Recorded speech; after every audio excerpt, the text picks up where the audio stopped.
Pivoting to our favorite topic on the Fumble, Caitlin Clark took home both Rookie of the Month and Eastern Conference Player of the Month for August. She has averaged 24 points, 8.5 assists, and 5 boards, and her team is on a 5-game winning streak. They have locked in the playoff spot, but there are still people who refuse to honor her greatness, like Sheryl Swoopes, who somehow talked about the Fever and their recent success without once mentioning Caitlin. Now, Samaria, is there any excuse possible for a journalist not to recognize how good Caitlin has been?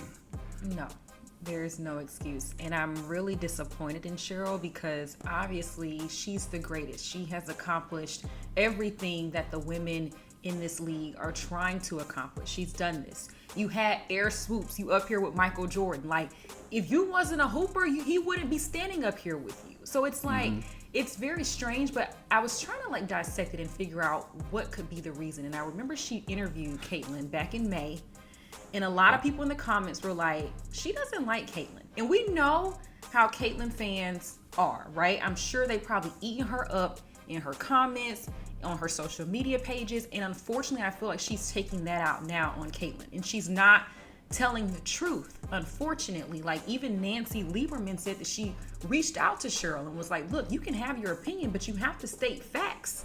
And now they're not even friends no more.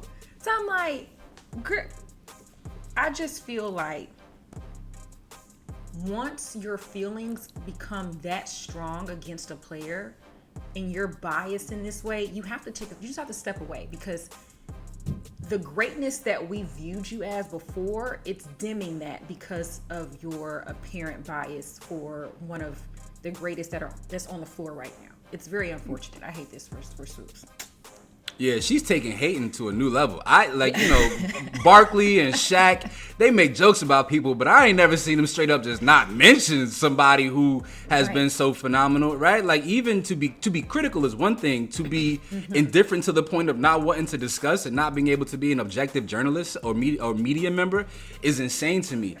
This is some of the challenges that athletes, as they transition from being on the court, on the field, to the media space, are gonna be challenged with, right? Like, letting go of that raw emotion, that competitive fire and fervor that fuels you on the court, and in your media job, you have to be objective. You have to be able to just talk about what you're seeing without your implicit bias. And Sheryl is clearly struggling with that. They took her off of a broadcast. She was supposed to announce a game for the Fever, and she was removed and replaced subsequently with Nancy Lieberman. And so, do you really want to get to a point where your career, this second part of your career, is at jeopardy because you don't want to play nice? You don't want to just acknowledge how good, even if you don't like her, still, you can't, you grown as hell.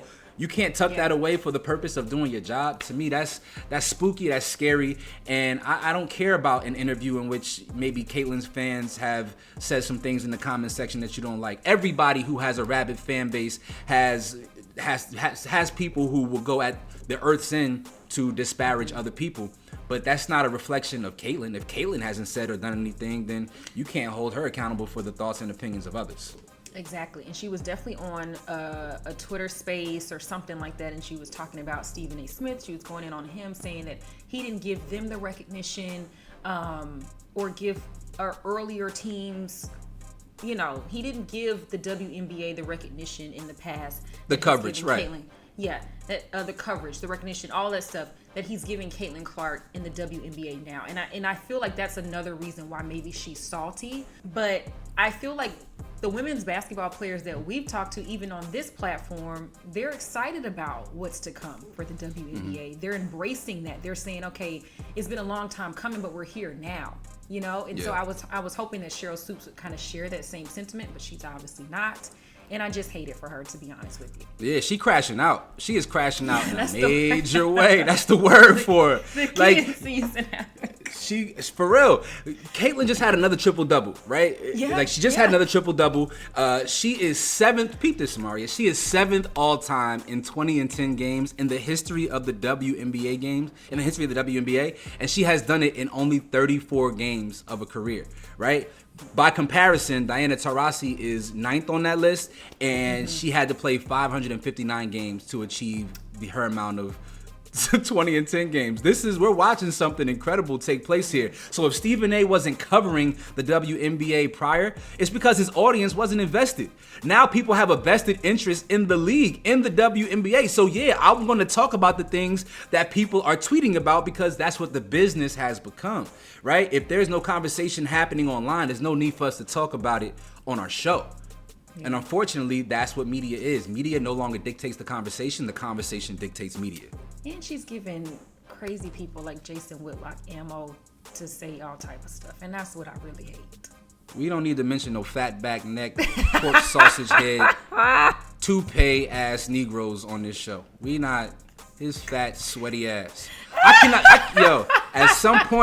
At some point, Jason is going to get swept up in like a rub and tug sweep. It's going to be like a big bust because I know ain't no woman on earth touching him. I know he's at one of them nasty backroom rub and tug spots, and I can't wait for him to get caught out there. I can't stand that dude, man. He is just an abomination. He is disgusting. He stink. I don't like Jason Whitlock is the only person I will talk about at this length and worse than I do Rudy Gobert. He the only one. I'm really sorry. I shouldn't have brought him up, but that was really upsetting to me. Fat pork neck son of a I can't stand him, man. Anyway, moving on. Y'all let us know your thoughts on Caitlin Clark and Sheryl Swoopes' lack of coverage or desire to have conversations about her on live broadcasts. Let us know your thoughts in the comment section below.